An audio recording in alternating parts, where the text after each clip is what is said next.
welcome.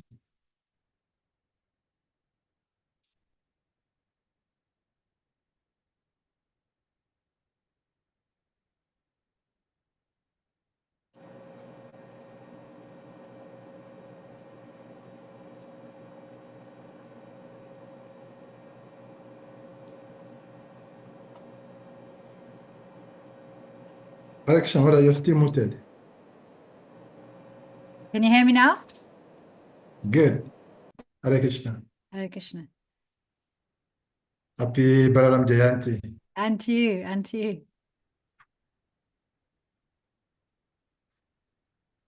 Thank you for honoring our invitation. Yes, it's nice to be with all of you on this auspicious day. Thank you for inviting me. Did you want to wait for a few more people to join, or did you want to just start? So,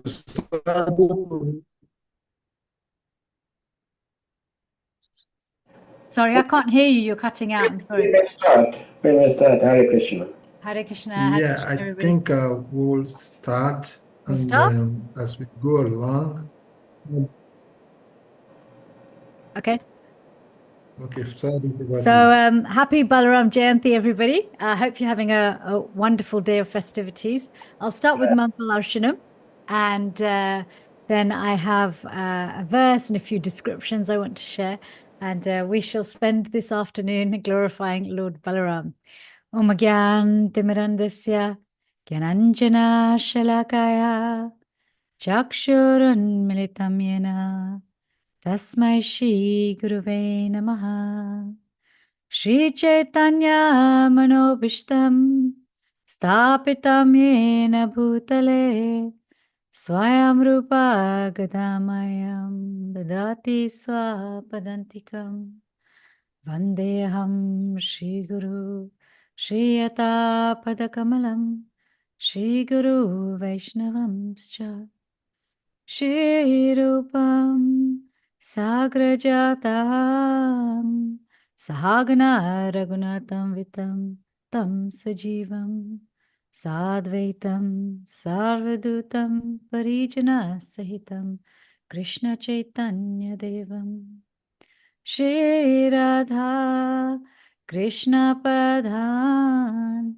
Sahagana Lalita Shri Vishakam Vitamscha He Krishna Karuna Sindhu Dina Bandhu Jagatpate Gopesha Gopika Kanta Radha Kanta Namostute Tapta Kanchana Gaurangi Radhe Vrindavaneshwari Vrishabhanu Sute Devi Pranamami Hari Priye Panchakalpatarubhischa Kripa Sindhuvevacha Patitanam Pavanebhyo Vaishnavebhyo Namo Namaha Shri Krishna Chaitanya Prabhu Nityananda Shri Advaita Gadadhar Shivasadi Gaura Bhakta Vrinda Hare Krishna Krishna Krishna Hare Hare Hare Rama Rama Rama Hare Hare.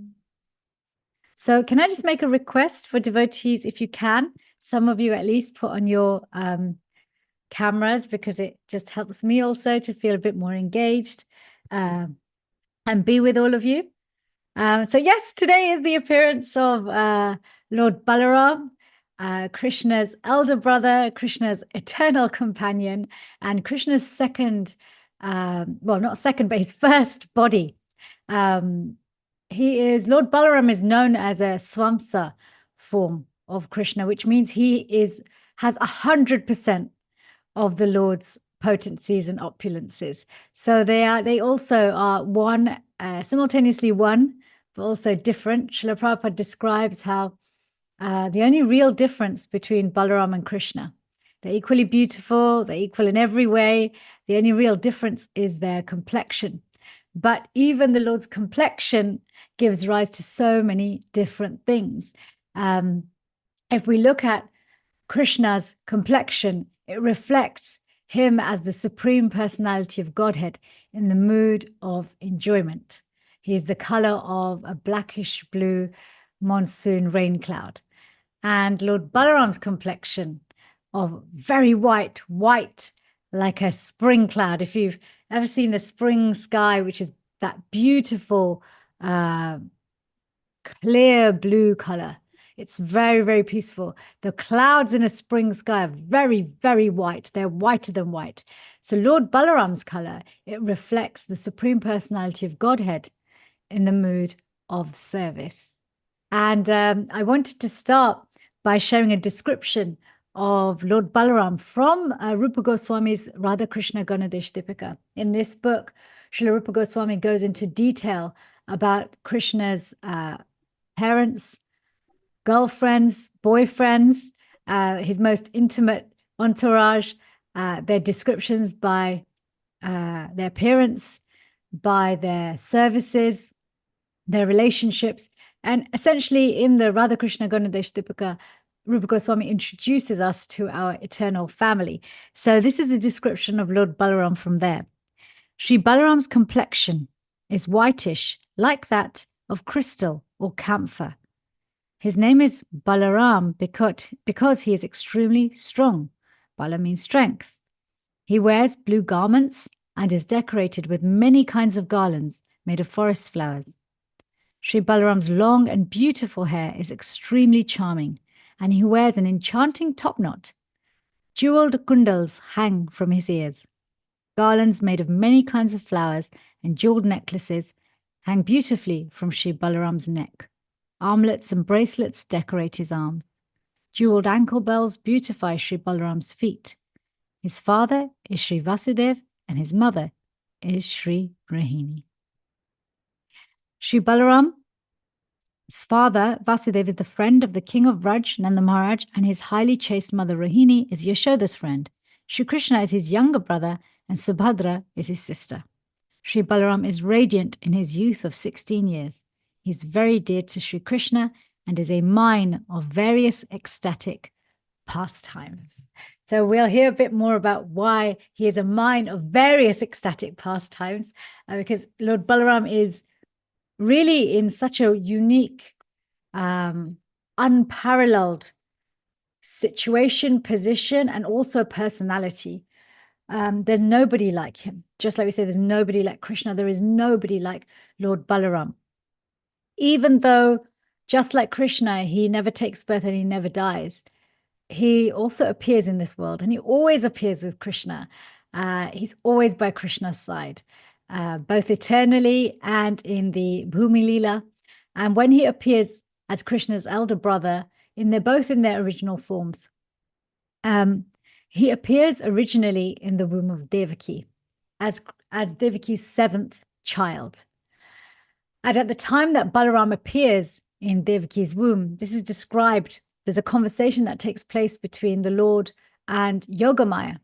And this is the verse I want to share with you from the 10th canto of the Bhagavatam, 2nd chapter, 8th verse. I can share this, or I can just read it out to you. Maybe I will just actually, I will share my screen. Let me share my screen. Oh, can I share my screen? Am I allowed to? Yes? Yes. Okay, thank you. So this is 10-8. So this is chapter 2 of 10th canto, describes the prayers of the demigods. It's titled The Prayers of the Demigods, but actually it goes into more detail about Balaram's appearance, Krishna's appearance, and the relationship between how and why they appear in the various, how they move from Devaki to Yashoda for Krishna and from Devaki to Rohini for Balaram. So, Devakya jatare garbham sheshakyam dhama mamakam tatsani krishya rohinya udare saniveshaya.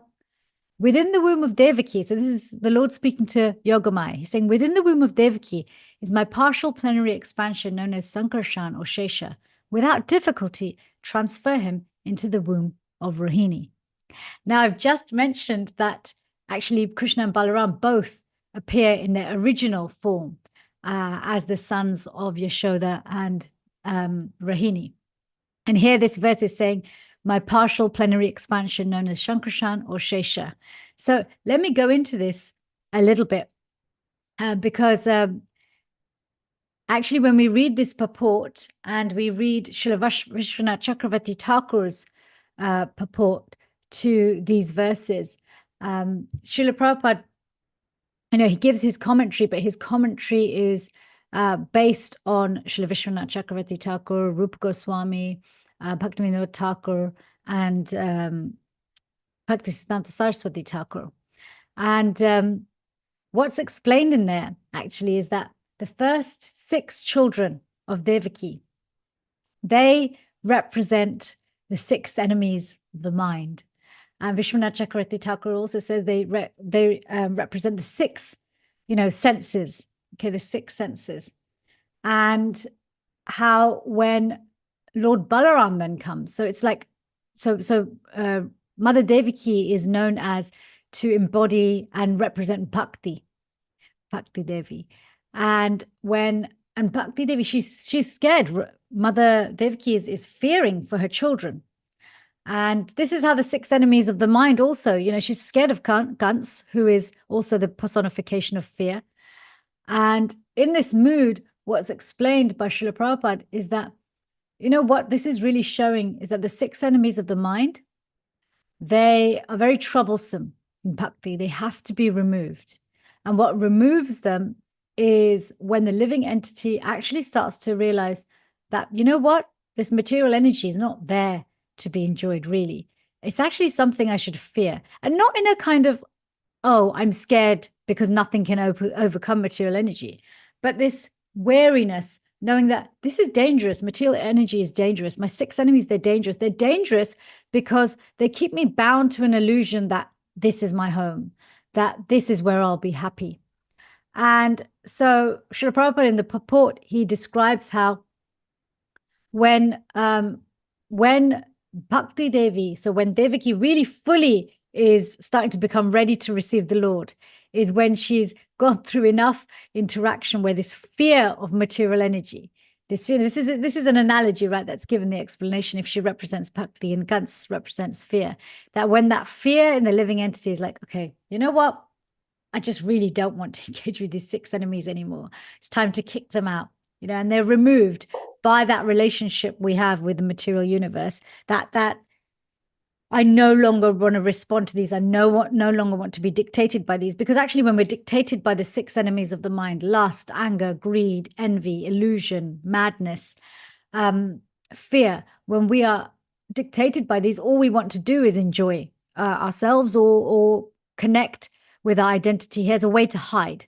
So once this happens, then actually Bhakti Devi comes, really she comes. And the first thing that happens is when Bhakti Devi arrives in our life, she helps us to create an atmosphere which is ready to receive the Lord. And this is what Ananta Shesh does. And this is what Lord Balaram does as Ananta Shesh. This is what Krishna is explaining to Yogamaya, that he's come, he's come to get the womb ready for me. And it's interesting because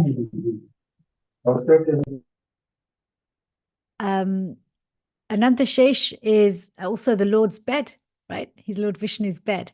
So actually when Krishna first comes, appears to Devaki, first they see him as Vishnu before they see him as little Krishna. So actually Balaram comes first in his partial expansion as Ananta Shesh, and rather than his full presentation as Lord Balaram.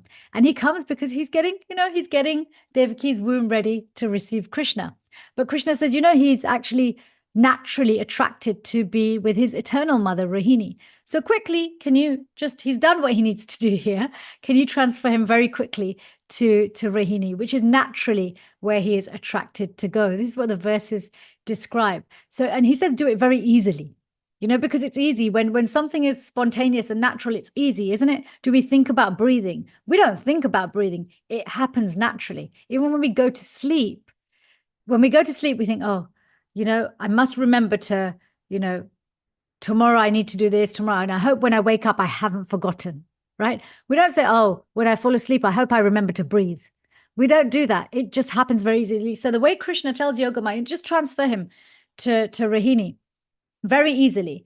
So Vishwanath Chakravarti Thakur and Srila Prabhupada, they both make this comment that it's very easy because actually Rohini is eternally Lord Balaram's mother. And so actually this pregnancy is experienced by Devaki as a miscarriage. Almost like all the, and what do people, looking at this from a medical perspective as well, if I use that as an analogy, normally when there's a spontaneous miscarriage, we say that the pregnancy wasn't viable. Why? Because the things that are there are toxic and they need to be removed, right?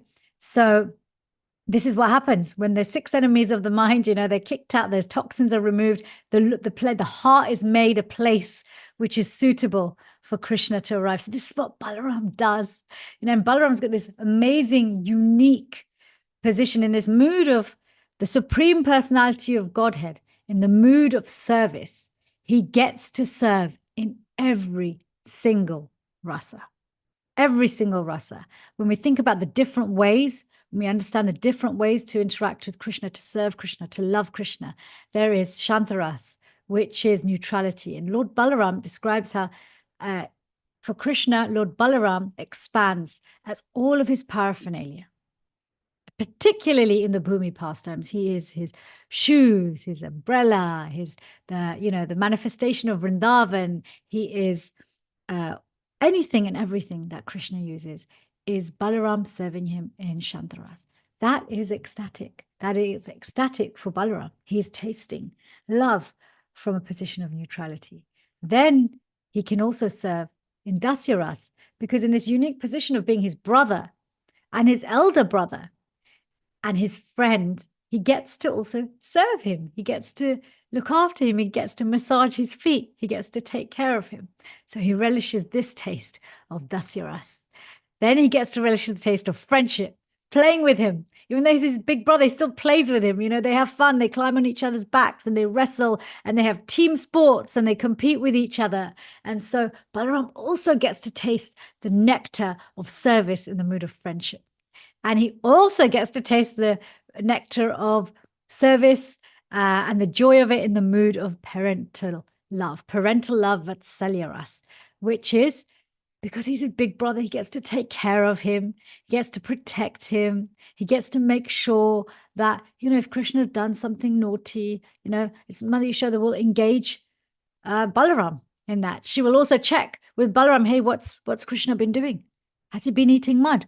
You protect him, you look after him, you're the big brother. So in this way, Balaram also gets to taste the sweetness of the love that comes with parental love, that I will protect you, I will look after you, I'm here for you, and I understand you. In so many of Krishna's pastimes, whilst everybody else is bewildered, wondering, what is going on? Balaram's there. I know. I know his mind. I know his mind as his friend. I know his mind as his brother. I know his mind because I'm also his first body or his second body. And so in this way, he's relishing this. Now you're wondering, well, hang on a minute. What about romantic love? How does Balaram get to take part in tasting the sweetness of romantic love? Srimati Radharani's younger sister, Ananga Manjari, is none other than an expansion of Sri Baladev. And she has this beautiful yellowish complexion. She also wears a blue outfit. She's very sweet. And Ananga Manjari is how Lord Balaram experiences conjugal love in the service of Krishna. So one can only imagine, if it's so ecstatic to love the Lord in one rasa, imagine how ecstatic it must be to be able to taste that love in every single type of relationship and emotion.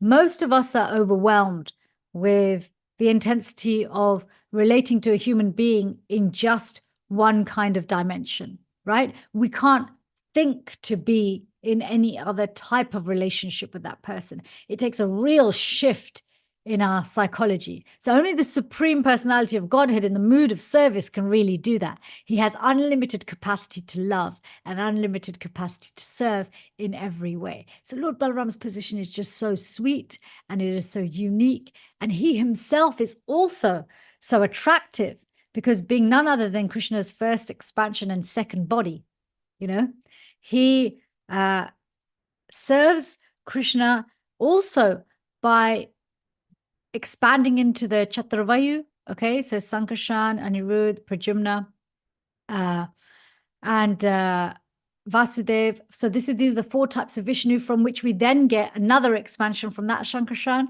of Chaturvayu, and then we get Mahashankarshan or Mahavishnu, or Garnadakshay Vishnu, the Vishnu from which all the universes emanate, from whom we get Garbhodakshay Vishnu in every universe, and also Kishoradakshaya Vishnu, who is the source of the other incarnations of the Lord. So we just can really see how much and how strongly Lord Balaram and Krishna are together. Lord Balaram has his own pastimes, just like Krishna has his associates who favor him in the various rasas. So does Balaram. Balaram also has his own cowherd boys. He has his own cowherd girls. He has his own calves that he looks after. So these 5 rasas, there are souls who are also have a particular rasa towards Balaram as their primary object of love and affection. And this is described in Srimad Bhagavatam through various pastimes. So, Balaram, he's also another unique position he holds is, and by nature is being so close to Krishna, from this understanding that he prepares the heart to receive Krishna. Wherever Krishna goes, Balaram has to go first. Okay, there has to be something. He goes with him. He goes to prepare things, to make things ready. He is a medium to connect with Krishna. He's the protector of Krishna. He's an instrument of Krishna's desire. And in this way, he's actually the source of Guru Tattva. He's the original Guru, particularly in this age as Lord Nityananda. So Nityananda Balaram or Nityananda Ram, we understand him to be the source of that tattva, that truth, that empowerment, that those souls who choose to serve living entities by teaching them about the Lord, by bestowing devotional service on them, they're endowed by this Guru Shakti, by this Guru Tattva from none other than the original Guru, Lord Balaram. It's interesting because, Nityananda, Lord Nityananda, he's so recognized as an avadut. The descriptions in CC really speak about how, whilst Lord Chaitanya would follow rules and regulations and standards for sannyas and which ashram he's in and how one should follow properly, Lord Nityananda didn't. He was just roaring in ecstasy most of the time. And one can only imagine and try to understand with some logical reasoning, actually, of course, if as Balaram he tastes every single rasa and enjoys its sweetness, he is going to be so overflowing with ecstasy. He's going to want to scream out loud and proud to the world that love Krishna, love Krishna, love Krishna. Now, as Lord Nityananda, he gets to do that. He gets to do that. He just gets to give that love away. So in many ways, we see the way Lord Balaram behaves towards Krishna, whether it's to serve him, protect him, have fun with him, whatever he's doing, there's something we can always learn from him in terms of how to prepare ourselves to receive the Lord, how to prepare ourselves to connect with Krishna. And we can also learn from him how to engage with the spiritual master. One aspect of Lord Balaram and some of the pastimes, particularly his pastimes with Krishna as his brother and friend, is that they kill demons together. In Vrindavan, they kill demons together. And there are so many demons in Vrindavan that Kant sends to destroy Krishna. And he fails miserably. None of them can even touch a hair on Krishna or Balaram. And, but 2 of these, most of the demons are killed by Krishna. And all of these demons, they represent different unwanted mentalities and habits that we may have that stop us from seeing Krishna for who he is. Kans wasn't able to see Krishna and Balaram for who they were. And actually, he had to lose his life to see them for who they were. Hopefully we don't want to get to that point. And so acharyas, they teach us about how these different demons represent different aspects that the mind can adopt, which actually block us from seeing Krishna when he's actually right there within our heart, when Lord Balaram's right there within our heart. So Bhaktivinoda Thakur, he explains two of the demons. I mean, Balaram kills many demons. Okay, he kills Dhenukasura and Pralambasura, particularly in Vrindavan. But then in Mathura, he also, along with Krishna, he kills Kansa's elephant, Kuvalyapid, and he kills also some of Kansa's wrestlers. He also kills demons such as Balval, Dvivida Gorilla, and Dantavakra. And he also, destroys Ramarshan. And he also instills fear in Mother Yamuna, in Yamuna Devi. And he also brings joy to the hearts of the residents of Vrindavan when he comes to visit them for a few months and spends time with them, but also in particular his own gopis, who he spends those 2 months dancing with, and describes in the Bhagavatam how those many nights feel like one single night has passed. So coming back to the demons, particularly in Vrindavan, because they represent particular anarthas in us, it's described, Srila Bhaktivinoda Thakur describes how the demons that Krishna kills, the anarthas that they represent, are destroyed in due course of chanting, hearing, serving. But the demons that Balaram kills, they are demons that we as sadhakas need to endeavor to remove. And Lord Balaram, being the presiding personality who destroys these anarthas, means that as we make an endeavor, it's actually Guru who takes responsibility and is the catalyst and mercy giver that couples our endeavor with Guru's mercy in order for us to remove these anarthas. So I know you all have a very big appetite for hearing, but I think if I went through every pastime of Lord Balaram, I think we'd be here still, for many, many hours. So what I'm going to do is maybe go through some of these points that I want to make. And then if there's anything you want to come back to, we can come back to it. So Dhenukasura, he is an ass demon, and he represents the mentality of overburdening our mind with ignorance that's born of filling our mind with mentalities that are either in opposition of devotional mentality or not conducive to devotional mentality. And Dhenuka is this, an ass is considered not a particularly bright animal. It does, the Dhenuka demon, this mentalities that are contradictory to Krishna consciousness or not conducive to Krishna consciousness, dull our ability to understand Shastra, dull our ability to serve, dull our ability to hear. They dull our ability to chant japa, right? Because they present, the mind is filled with alternative ways of thinking, distractions. And in this way, we end up making offenses. We can make offenses against the holy name by not understanding the holy name for what he actually is. So this mood of Dhenuka is really, we make things worse for ourselves when we don't endeavor to remove it. Because especially in today's day and age, where we literally have information overload, right? Everybody, young, old, man, woman, child, adult, poor, rich, has access to digital communication. I've even seen, in India, you can go to the most poorest households. The houses are literally like a metal sheet, on some basic walls. And they'll sleep on the floor. They don't have bedding. They don't have anything. But they have usually a smartphone and a television. Okay, so digital media is there. And the way digital media is designed is it's not just it leaves you no time to think about what you've just consumed. It's literally drip fed to us right into the vein, but at fiber optic speed. It's so fast, right?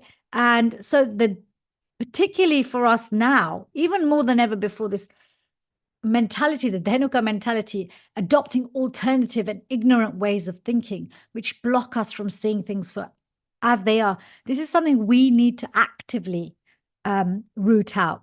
Because when the spiritual master sees that, look, my disciple is trying their best, not only to hear better things, but to stop hearing those things which are not conducive. This really pleases the spiritual master, right? Because all the time that we're hearing anything which gives us that ass-like mentality, the less time we have to hear the truth. The less time we have to hear the truth. And actually, for the spiritual master, just like, when Balaram kills the Dhenuka demon, actually, it's described in very few verses because it doesn't take him a long time to destroy this demon. When you read the pastime in 10th canto, it's really, really beautiful. Krishna and the cowherd boys and Balaram, they're roaming through the forest. And, the dal tree, it looks like a palm tree. And it's very similar to a palm tree. It may be the same, but I don't recall palm trees having fruits. I may be wrong. I don't have much of an understanding of botany and trees. But the cowherd boys wanted to have these sweet fruits. Now, these sweet fruits, this forest had been taken over by Dhenuka and his ass demons, demon friends. And it was Gantz who kind of gave him jurisdiction over this area. And so Dhenuka, he thinks just like, and this is the thing with an ass-like ignorant mentality, I own this. This is mine. It's mine to control. It's mine to enjoy. And so when Dhenuka sees them in his forest having his fruits, okay, and he comes to attack. Again, ass-like mentality. He has no idea who he's attacking. He does not recognize them. And so when he kicks Balaram in the chest, Balaram just picks him up and just flings him to the side like he's a piece, like when you have fluff on your clothing, just flick it to the side. It was like this. Dhenuka, again, still dull-headed, doesn't recognize Balaram for who he is. And so he turns around and he kicks him again, but this time with his hind legs. And the hind legs of an ass, if you've ever been kicked by a horse, zebra, donkey, ass, whatever it is, these four-legged animals, when they kick you with their behind, it's like, when a person gives you a backhanded slap, it's like that. It's like super hard, okay? Because they can put extra force in it. But again, nothing for Balaram. He takes those hind legs and he spins him around so fast that he dies whilst he's being spun. And then he ends up high on top of a tree. And the force is so great that it makes all the other trees in the forest fall down. So all the fruits come thundering down to the floor. So with this ease, when the guru sees that the disciple is making endeavor, with this ease, the guru can actually remove this nonsense. There's so many purports where Srila Prabhupada goes into great detail about how to control the mind, how to work with certain anarthas, how to remove them.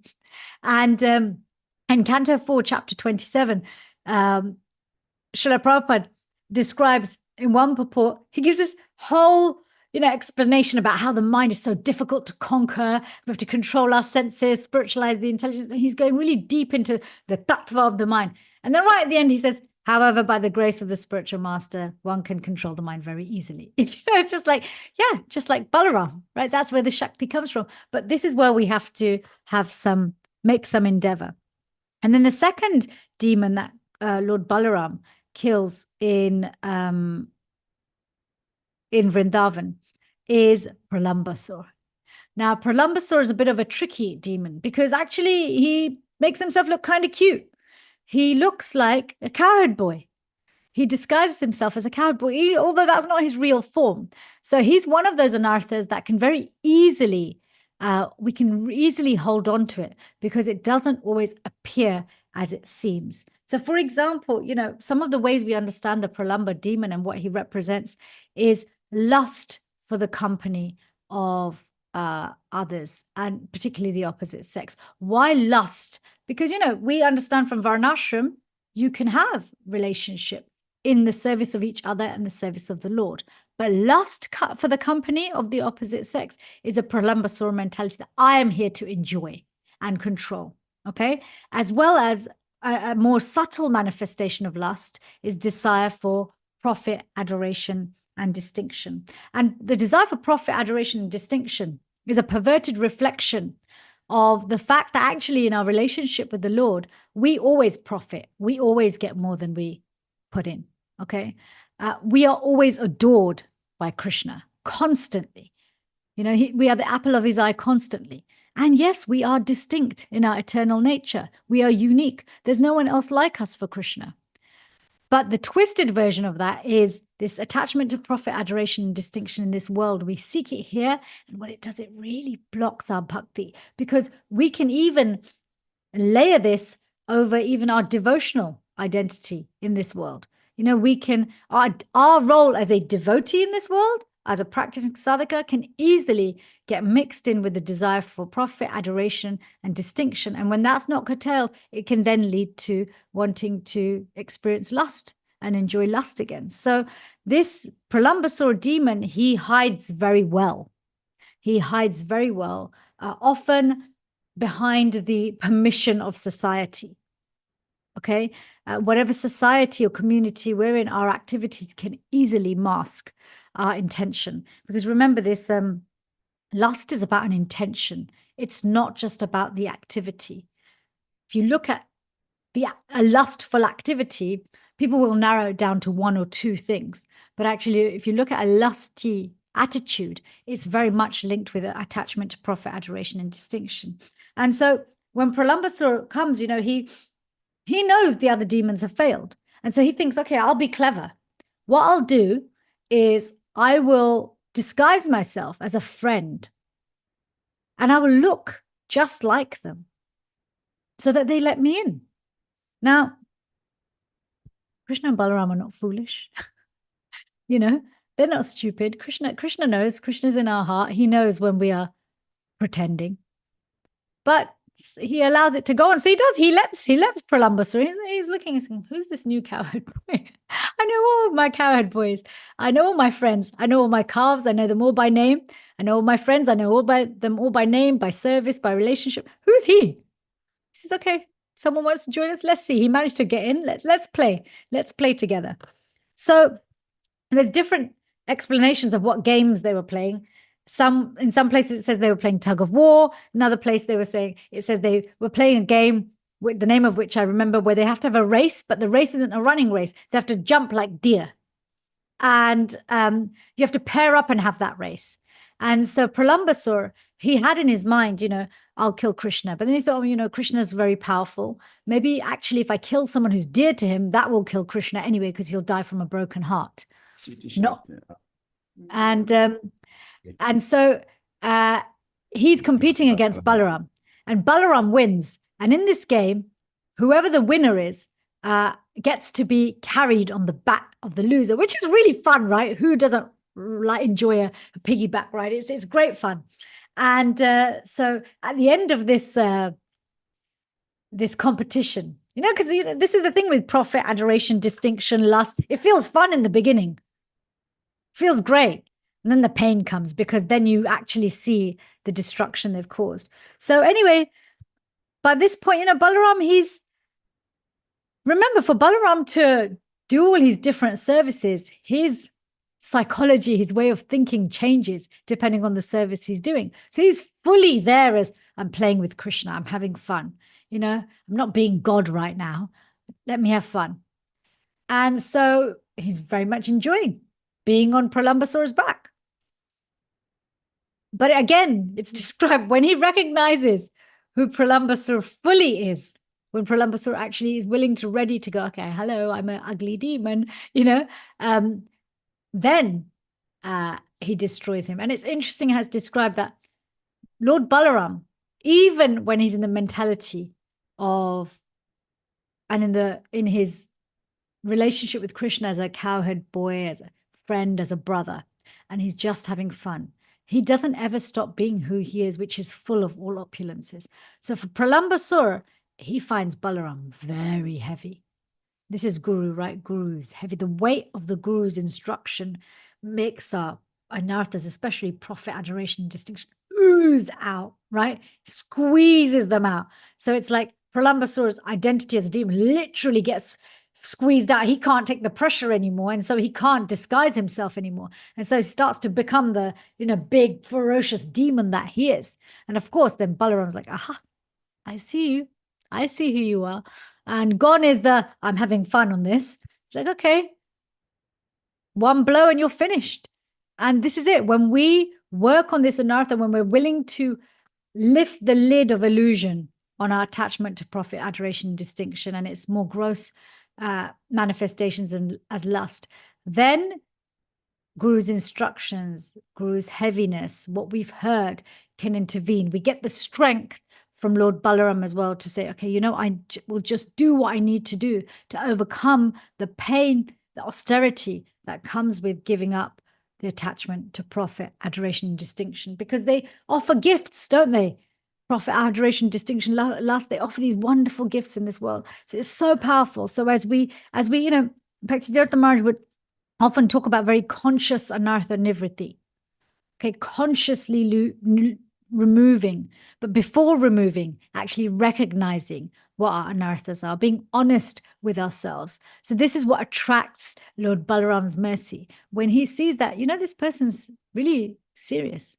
This person really wants to recognize what they are not. Because we have to first recognize what I am not before we become who we actually are, right? So then Balaram is very pleased. Guru is very pleased. And we get this strength.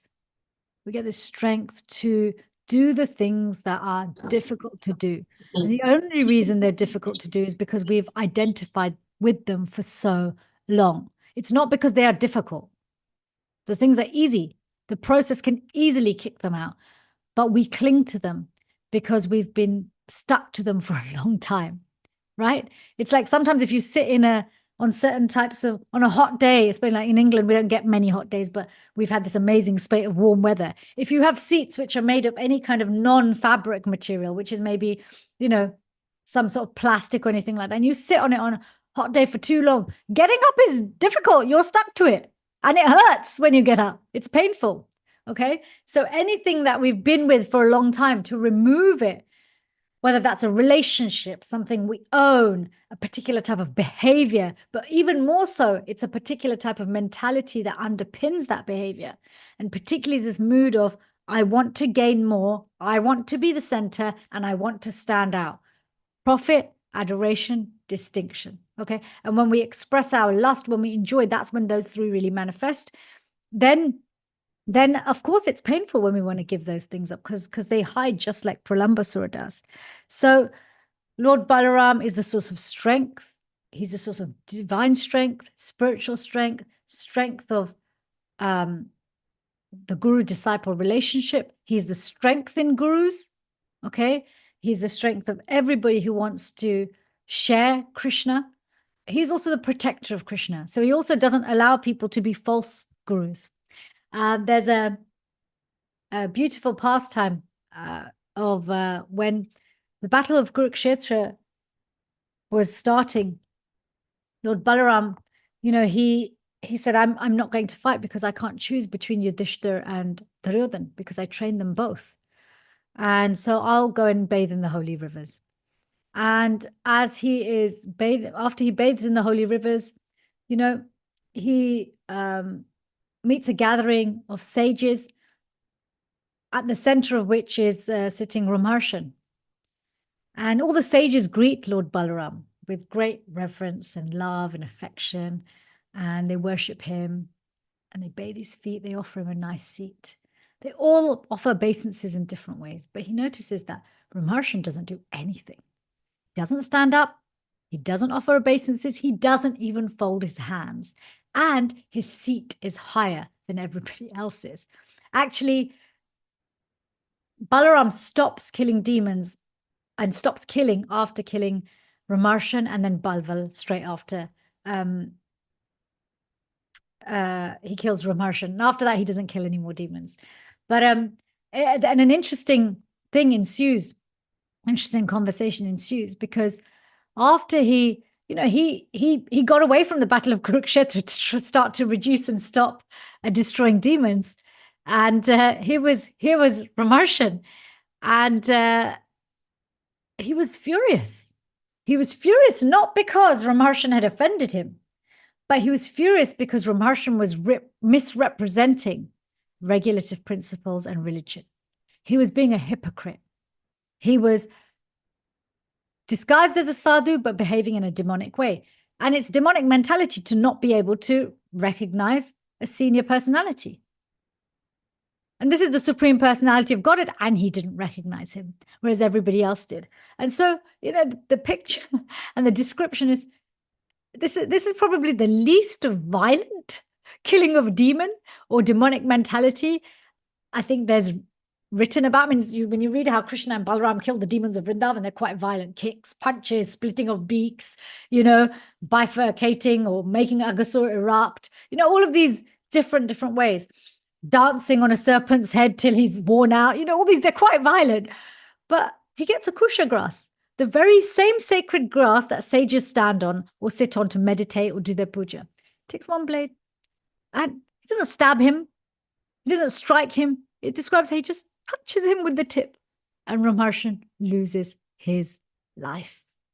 Okay, so this is another, when the sages say to him, you've acted irreligiously, you've destroyed a Brahmin, although you are untouched by any of these things, and you're not touched by irreligion or religion, and you're the control of this, you have actually killed a Brahmin. And he explains, and we know the Lord cannot be angered. They also explain this. They're saying all of these things. And he's saying, yes, but as the Supreme Personality of Godhead, I am here to reestablish religious principles and actually destroy irreligion, particularly that in the form of hypocrisy. That in the form of hypocrisy. I mean, when you hear this pastime, it makes you think twice about how many times have I not paid obeisances or folded my palms in front of somebody, even when I've actually known that they're senior. So this hypocrisy, this Hippocratic mentality is the fuel and vibration for Kali Yuga, right? It's a vibration for Kali Yuga. And you look at Pralambasur, you look at Dhenukasur, even their mentalities, what they're carrying, they really they feed the fire of Kali. So whatever we can do to rid ourselves of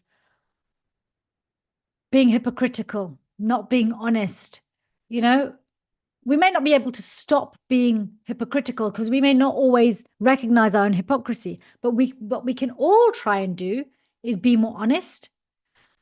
Honesty is very, very appreciated. If we're not yet ready to be honest with other people, at least start with being honest with ourselves. There's a lot of pressure that takes off us. And it's very pressurizing to be in disguise all the time, whether you're as Pralambasur or Ramarsan. It's pressure. It's difficult to not be authentic, to be fake. And so we can start with being honest with ourselves. And then we can be honest with Guru and Krishna. And then we can slowly start to let people, if we have no one we trust, slowly start to let people into our life who we're honest with about our shortcomings. But not just so we vent, but so we actually look for solutions. How do you think I could be better? How do you think I could be different? How do you think I can serve better? What disturbs you about the way I am? Where am I lying to myself? So, Balaram, he's as the spiritual master, we hear these pastimes which, for children often make for entertainment, and maybe for adults as well can be entertaining. But actually there's such deep truths there, particularly when we apply them to how he is the head of Guru Tattva. I mean, after this, he's also destroys Balval. There's so many, and he also destroys Dvivda the gorilla. There's more nectar there, because Dvivda actually used to be a intimate associate of Lord Ram. But then because he got into bad association, he became a demon, which just really goes to show how our consciousness, whilst we're influenced by the modes, whilst we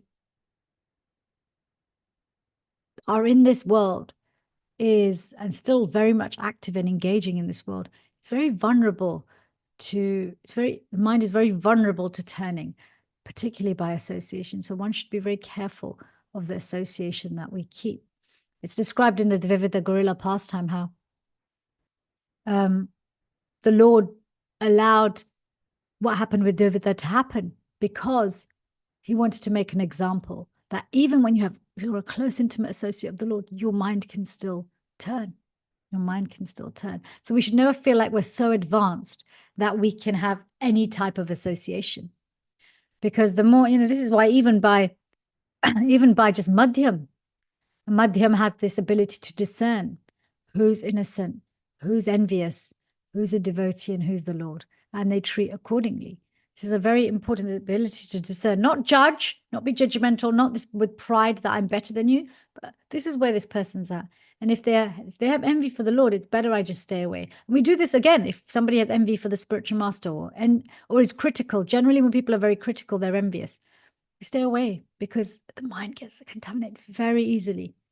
Even against a person you love, we see this. People can fill our hearts with animosity for even the people we love just by planting very small seeds of doubt.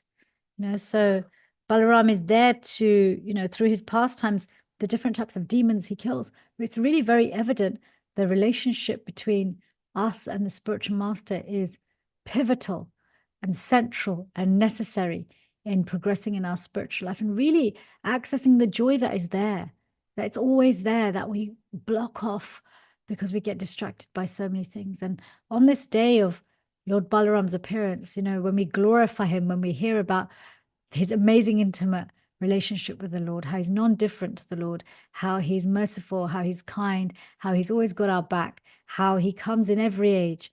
He is there in our hearts as the eternal guru, as the internal guru, and also he sends external guru. So we're actually always with Lord Balaram. We interact with Lord Balaram far more than we realize. And so on days like this, and hopefully even more so, we can use these days to get to know him, to interact with him more, to appreciate him more, to develop a relationship with him more. And, like I said earlier, he also has his own cowhead boys, his own cowhead girls. Again, this reflects how he is like Krishna's just second body. There's no difference except their complexion. And one can have a relationship with him in a particular rasa. So we're all one big family. There's no better or worse. It's just what makes your heart beat faster. That is the question. I want to close with a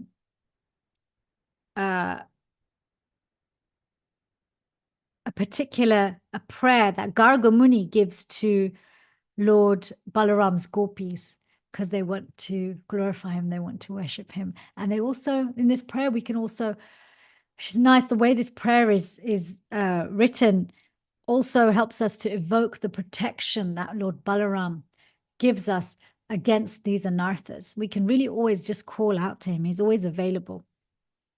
And this is the Balaram Kavach. And actually, Duryodhan also recited this Kavach because he asked Garga Muni, how do I worship Balaram as my teacher? So the Sanskrit is Gamat sada rakshatu dhenu karahi, Krodat sada mam diveda prahari, Lobat sada rakshatu balvallari, Mohat sada mam kil magadharihi. O Dhenukari, killer of the ass-like demon, kindly protect me from lust. O Dvivida Prahari, killer of the gorilla demon, kindly protect me from anger. O Balvalari, killer of Balval, kindly protect me from greed. And O Magadhari, kindly protect me against illusion. So whatever state our relationship is with the spiritual master is in, it can always be salvaged because Lord Balaram is eternally forgiving and he's eternally present. And so the spiritual master is our way of connecting with Lord Balaram in this world. But whatever state that relationship's in, if we want to go to the root, we can recite prayers such as this. Can also, if you read the Garga Samhita it's either chapter 8 or canto 8.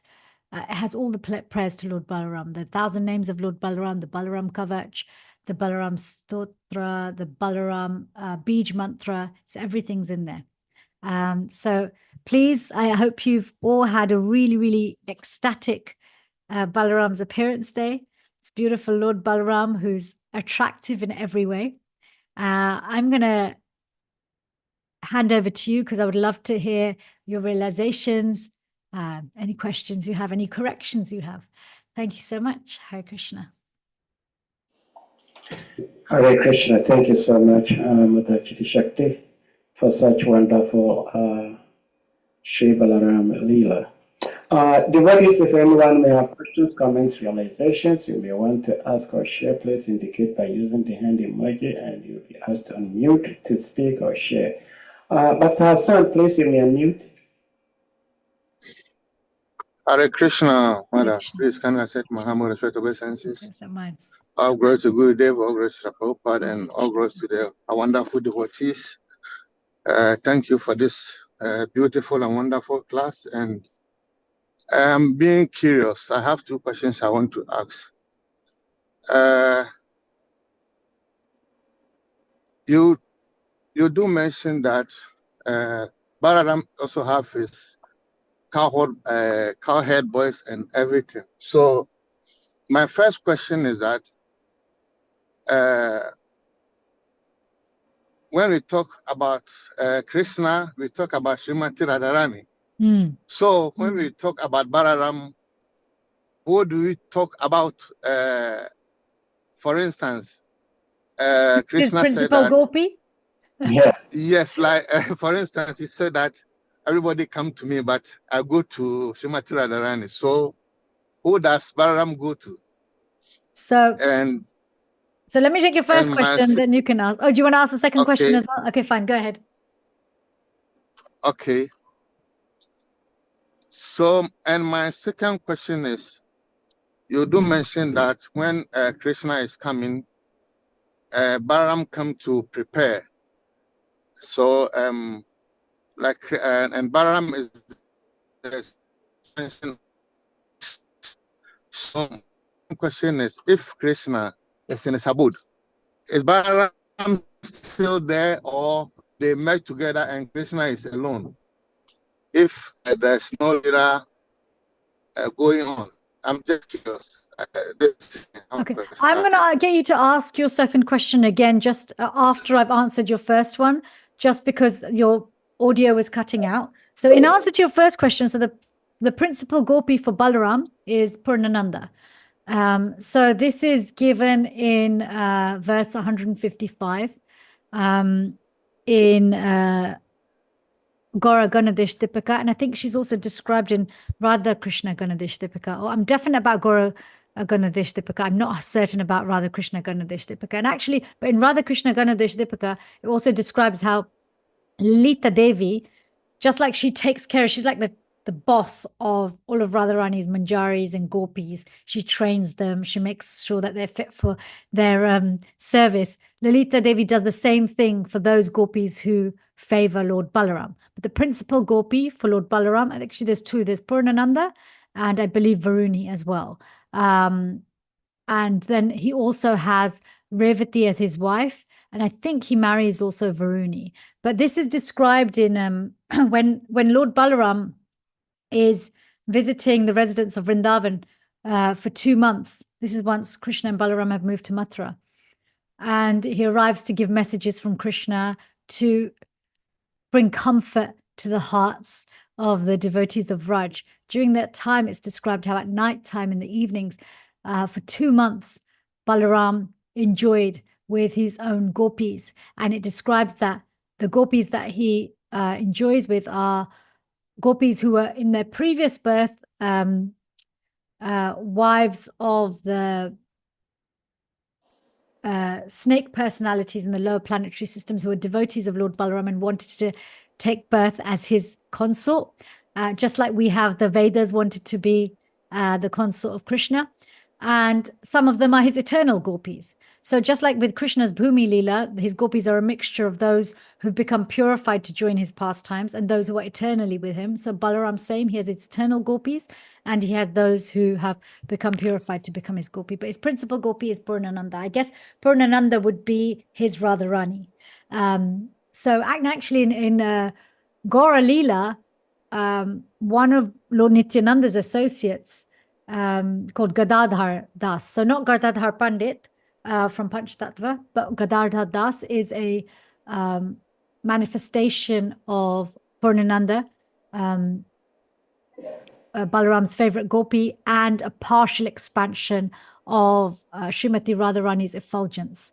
So when Balaram's dancing with these gopis, so Varuni actually first comes to Balaram in the form of, Varuni is Varun's daughter, the ocean god's daughter. She comes to him as nectar, an intoxicating honey-like nectar from the sap of a tree, kind of a little bit like maple syrup. And so, when you have too much sugar, it's intoxicating. And I mean, can the Lord really be inebriated? But what he does get intoxicated by is the love of his gopis. So when he's dancing with them one day in the forest and they're drinking this ambrosial drink directly from the tree, it describes, actually Prabhupada, when he describes it, he says, he seems intoxicated as if from the Varuni, but he is intoxicated by the love of his gopis. So now he wants to go into the Yamuna to bathe with the gopis and carry on, having a really nice evening. But the Yamuna, again, she makes the same mistake that we might make with Guru and the Vaishnavas, not recognizing who they are, right? Not recognizing purity. She says, should I really be listening to an intoxicated personality? So she doesn't come. And Balaram gets angry. He says, you come here, you haven't recognized who I am. He goes, I'll just bring you here with my plow. Now, his plow is not like an ordinary plow, and he starts to bring her towards him. And so as he's bringing her towards him, she gets split into many parts. So she becomes fearful. She realizes, oh, okay, he's really not intoxicated. He is quite capable. And she realizes who he is, and she apologizes. And it's a beautiful picture of her, paying obeisances to the Lord. And so then him and the gopis go into the Yamuna and have a wonderful time. And there's a beautiful description of this, how when he emerges from the water, an expansion of Lakshmi Devi, known as the goddess Kanti, she offers him flower garlands, a beautiful blue cloth and a gold necklace, and how beautiful he's looking, and he puts everything on. And so yes, he has a principal gopi, the full pastimes that he has, and we get only a glimpse of them in the Bhagavatam. But yeah, there are, for those who are attracted by Lord Balaram, there are other writings that devotees can read. So what was your second question? It was, I vaguely got something like when Krishna's alone, you said Balaram's always with Krishna, so when he's alone, does Balaram merge back into Krishna? Is that correct? Is that what you were asking? Yes, I was asking that you were saying that when before Krishna comes, Balaram has to come and make the way or prepare. And since Balaram is the expansion of Krishna, what I'm trying to, my curiosity is that, so in the spiritual world, in Krishna abode, they merge together, or they are still two of them? No, they're like Krishna and Balaram. Yeah, they're unique individual personalities. So they're one person, but they're also separate. So Balaram doesn't, yes, in the earth pastimes, there's all this appearance, disappearance, right? Even when Balaram leaves, describes how Krishna observes him sitting down on the bank of the river, going into meditation. From his mouth comes a white serpent, which is an Antashesh, and he leaves like that. He doesn't die, right? They just appear and disappear. So the appearance and disappearance, and actually in every yuga and every planetary system, the appearance and disappearance is slightly different. But eternally Balaram exists, eternally Krishna exists, eternally Radharani exists. There's no impersonalism here, that, because Balaram is his Swamsa form, he's eternal, he's got all opulences, he never disappears. Impersonalism is where one just merges into the Lord's body, is a very transient state of being. For any personality. Even for us, eternally we exist with the Lord, but sometimes we may you know, as a transition, if we've been an impersonalist in a particular lifetime and achieved Brahmajyoti liberation, we may have a brief period of time where we are merged with the Lord's effulgence, but that's a temporary existence. It's not our eternal existence. Thank you very much for your question. Thank you so Yeah. much, Madam. Hare So much. Krishna. Hare Krishna. Hare Hare Krishna. Thank you for the questions and thank you for the beautiful answers. We just want to formally recognize the presence of His Grace Shivas Dasvanachari in our association. Hare Krishna, thank you for being here, Prabhuji. Then we go to Drishti. Please, you may unmute. Hare Krishna Mataji, I've got a question. Sure. In regards to the incarnation, where is it written on in the scriptures, please? It's in the, you'll see it all in the third canto of the Srimad Bhagavatam. Third canto. And so the first incarnation was Sri Balaram, and then second incarnation is Srimati Radharani. So from Balaram, we get, I mean, Radharani is an expansion of Krishna's internal potencies, Ladini Shakti. But from Balaram, we get the four Chaturvayu. So you get four-armed forms of the Lord, 4 types of Vishnu. And then from Shankarshan, we get another 4 forms, and then you get Mahavishnu. If you read the third canto, once you get to the third canto, you'll get more detail there. Actually, Prabhupada also gives some of the detail in the purports in Bhagavad Gita, but you'll get more in the third canto. So it's better you read it. Okay, thank you, Mataji. Thank you. Hare Krishna. Mataji Shakti, can I be honest with you today? Go ahead. Yes. You're always honest.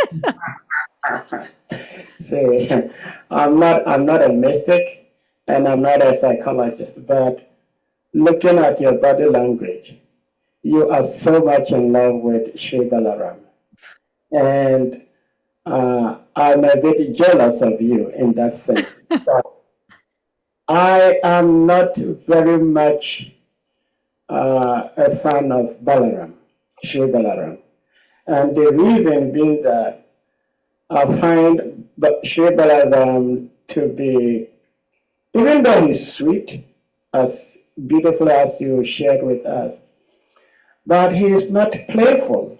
He is not as tolerant as Krishna. Like we see how he kills very few knows that he kills. His style of killing the demons is different from Krishna's style. And so I'm very much attracted, I would say very much, I'm kind of attracted to Krishna much more than Sri Balaram. But I also understand that in order for me to achieve Krishna, I will need the help and the mercy of Sri Balaram. So in this case, how do I get Sri Balaram's mercy when I'm not so much like attracted to him? No, I think when we're not, look, I wish I was in love with Lord Balaram. If what I have is just like some enthusiasm, and I would love for it to grow and grow into love. But thank you for encouraging me. I really appreciate that. And I would say when we don't have attraction or affection for a particular personality, one might attribute that to, okay, that's natural. But actually, most of the time I find in our conditioned state, it's because we don't know enough. Like when you say, oh, he's not as sweet and soft, actually, I would say Balaram's sweeter and softer, and he's more tolerant and he's more kind, because all the things that Krishna needs to do, he does through Lord Balaram. You know, as Guru is more merciful than Krishna. So where does that mercy come from? It comes from Balaram, right? So actually, the Guru's there as a via medium. The Guru is there to make Krishna more accessible. And actually, that's what Balaram does.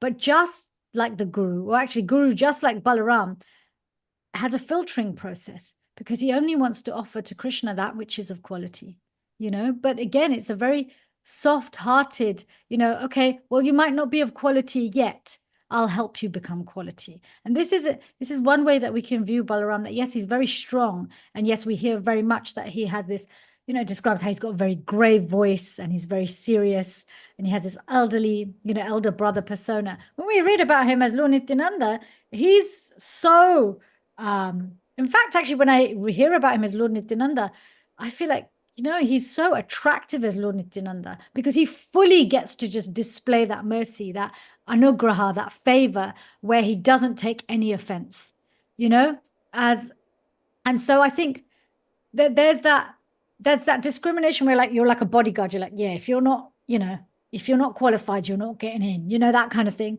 And then there's that type of, look, you're not quite ready yet, but I will help you to get ready. That's Lord Balaram. That's Guru Tattva. So this is where, and the thing is, I almost feel like this Guru, even though Guru Tattva is something we deal with every single day, it's still so mystical and so mysterious, very much like Balaram. Balaram's always with Krishna, and yet if you look at Shastra, we don't hear much about Balaram, right? It's like he's a secret, just like Radharani. Where does Radharani really appear in the Bhagavatam? Do you see what I mean? And does that mean that, okay, because sometimes devotees say, oh, I don't really connect with Radharani so much. Well, mainly because it's who she is so confidential, right? But as Lord Chaitanya, we can appreciate Radharani because Lord Chaitanya, yes, he's Krishna, but actually Chaitanya Charitamrita is Radharani's story. Does that make sense? Yes, it does.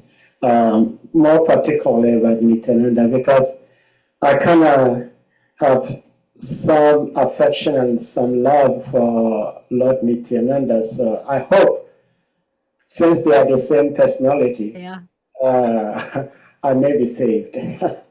You will be. I mean, Lord Nityananda is so kind. Balaram's so kind. We know they're the same personality because actually, if you look at the markings on Krishna's hands and feet, they're different to Lord Chaitanya's. If you look at Radharani's markings on her hands and feet, they're different to Lord Chaitanya's. Why? Because Lord Chaitanya's the two of them together, right? So the markings reflect that. But actually, if you look at the markings on Lord Nityananda's hands and feet and Lord Balaram's hands and feet, they are absolutely identical. It's just as Lord Nityananda, Lord Balaram gets to roar about his ecstasies and his love for the Lord. And he doesn't have to do anything by the book. He can just give that love freely. He doesn't have to do any discerning. Oh, let me help you prepare to be ready for the Lord. It's like, no, just come. Just the process itself, just loving him will clean you. So just come. And his beautiful rose gold colored complexion. Whenever I see rose gold jewelry, I think of Lord Nityananda. Beautiful. There is a question in the chat room from Vishwambar Prabhu, and his question goes, Hare Krishna, Jai Baladev, being a very prominent personality and a direct expansion of Krishna, excuse me, where was Lord Baladev in the battlefield of Kurukshetra, and why was he not so involved with the Pandavas in their pastimes? So you may have not been there when I mentioned it at the start, but I think it was somewhere early on. So because Lord Balaram had trained both the Kauravas and the Pandavas, he wanted to remain impartial. So Krishna remained impartial by saying, okay, one of you can have me, one of you can have my armies, but even if you have me, I won't fight. I'll do some service, I'll be a charioteer, but I won't actually fight. Whereas Balaram said, okay, well, I'm going to be impartial. I'm not going to fight. I'm going to go and bathe in the holy rivers. So, and then he starts his pilgrimage after killing Ramarsh and Balval. Actually, he starts the pilgrimage as a way of atoning for killing a Brahmin because he wants to do something good for the world and set an example. So yeah, this is why Balaram's not so involved with the Battle of Kurukshetra and the Pandavas, but he's very much present in their lives when they're all growing up and playing together. But again, this is another feature that we don't hear about so much. Maybe in a Bhagavatam, in another universe, Balaram is spoken about more. Well, thank you so much, Mother CITI-SAKTI. Anyone else with something to ask or share before we try to round this up? Some of us haven't broken our fast yet. Say that again. I said some of us haven't broken our fast yet. Oh, okay. So, well, I'd like to call on His Grace Shri Bhatmanachari to share something since he's here. Prabhuji, are you available? Let me see if he's still here.